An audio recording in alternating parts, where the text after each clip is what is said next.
La formation de masseur-kinésithérapeute se déroule en 3 étapes. Tout d'abord, la sélection. Cette sélection, elle va passer par la PASS, la LAS ou encore la L1 STAPS. Le premier cycle des études de masseur-kinésithérapeute regroupe la 2e et 3e année, au terme de laquelle les étudiants obtiennent la licence Sciences pour la santé.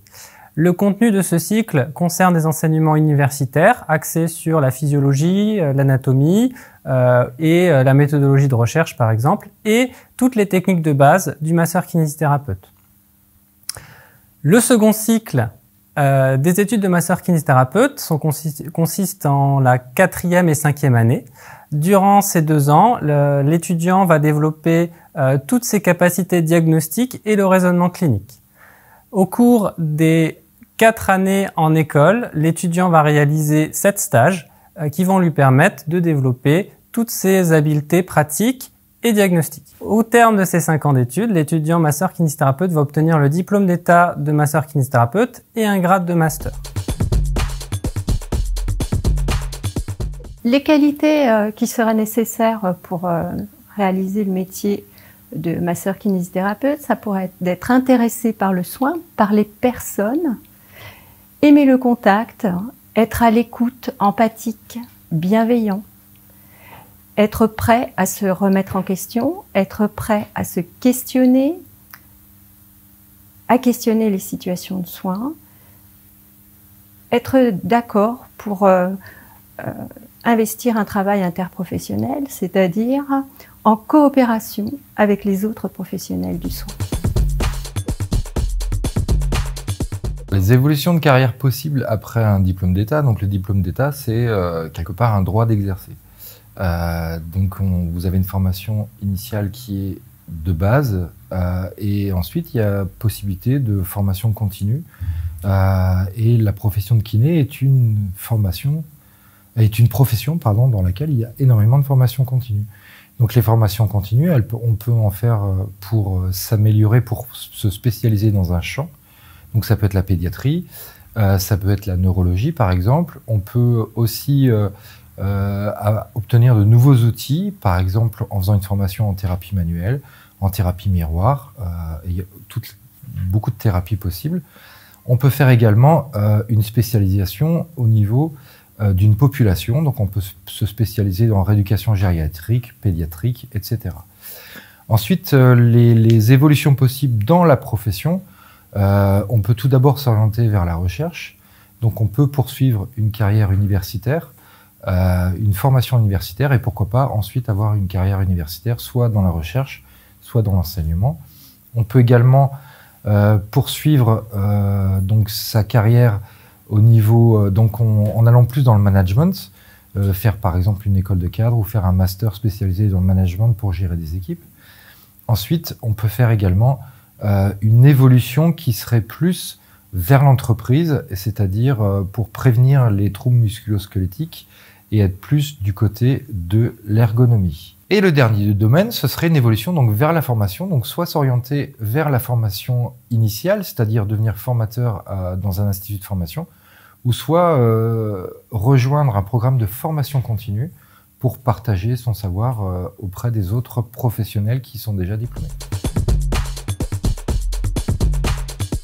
L'équipe pédagogique est composée de notre directrice des soins infirmière, Madame Sogis, d'un pôle administratif avec Madame Ducrot et Madame Magnier, et d'un pôle de formateurs in situ, masseurs-kinésithérapeutes, praticiens, universitaires, cadres de santé ou pas. Ces formateurs sont référents des UE et des intervenants, des promotions, des étudiants et des stages. L'IFMK fait également appel à des intervenants extérieurs, des universitaires de l'Université Picardie-Jules Verne, un réseau de professionnels experts du CHU, de centres de rééducation ou de cabinets libéraux. Mais développe également l'interprofessionnalité par des échanges au sein des différents instituts de notre CHU. L'équipe se compose également de l'ensemble des tuteurs de stage qui accueillent et forment nos étudiants auprès des patients. La formation se déroule dans le bâtiment des écoles du CHU, dans des salles de cours mais aussi des salles de travaux pratiques ou de travaux dirigés. Nous utilisons également des outils de simulation au centre SimuSanté. Les étudiants peuvent consulter des ouvrages au centre de documentation du bâtiment ou à la bibliothèque universitaire. Les études comportent des stages pratiques dans différentes structures libérales, salariées, privées ou publiques, ou mixtes. Un partenariat avec le Sénégal permet à quelques-uns d'effectuer un stage à vocation universitaire. Donc, on admet tous les ans une soixantaine d'étudiants, à 50% provenant de PASS de l'Université de Picardie-Jules Verne et de l'AS de l'ensemble des universités participant à la LAS de l'Université de Picardie-Jules Verne et enfin de L1 STAPS. À l'IFMK d'Amiens, les étudiants ont la possibilité de réaliser un double cursus durant leur deuxième cycle pour obtenir un master en ingénierie de la rééducation du handicap et de la performance motrice.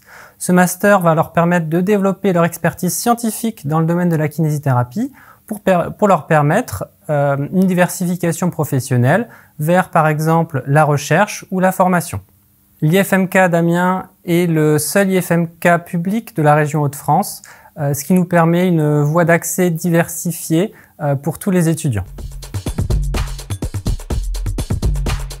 Le masseur-kinésithérapeute est en contact avec son patient. La massokinésithérapie demande des connaissances solides en anatomie et en biomécanique, lui permettant d'être un spécialiste de la rééducation et de la remise en état lors d'altérations de différentes fonctions, lors d'un accident ou de pathologies diverses.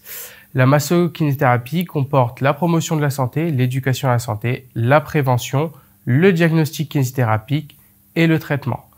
Il agit également sur le handicap et l'autonomie, lui permettant d'agir sur les troubles justement de la fonction et du mouvement, et aussi de l'altération et des déficiences fonctionnelles.